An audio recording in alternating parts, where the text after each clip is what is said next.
Hey guys! So today we're going to be talking about the Bohr model of an atom, and the Bohr model just represents all of the neutrons and protons in the nucleus and the electrons orbiting the nucleus. So we've learned about the three subparticles of an atom.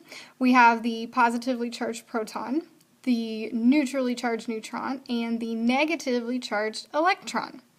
We know that the number of protons represents an atom's identity. Now let's talk about the purpose of electrons. Remember that electrons are located in the electron cloud surrounding the nucleus, and these electrons are following well-defined paths.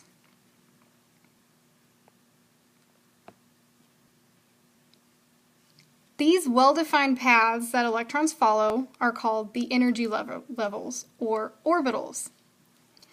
There are three energy levels that you need to be concerned about. The first energy level is closest to the nucleus, and it can hold up to 2 electrons, but no more than that. The second energy level comes next, and it can hold up to 8 electrons. The third energy level comes after the second, and this energy level can hold up to 18 electrons. So the first energy level holds 2 electrons, the second energy level holds 8 electrons, and the third energy level holds 18 electrons. These energy levels can hold no more than those specific amounts of electrons. Electrons must also fill the first energy level before filling the second, and they must fill the second before filling the third. Let's look at some Bohr models to illustrate this electron placement. Let's look at boron. We know boron has an atomic number of 5, so we know that it has 5 electrons. So the first energy level can only hold 2 electrons, so we have 2 in the first energy level. And then the second energy level will have 3 electrons because we have 3 remaining. So we have 2 in the first energy level, and then the remaining 3 go in the second. 2 plus 3 is 5. So now let's look at sodium. We know sodium's atomic number is 11, so it has 11 electrons.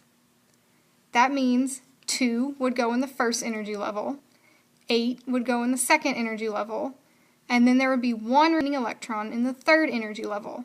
And as you can see, 2 plus 8 plus 1 gives you 11.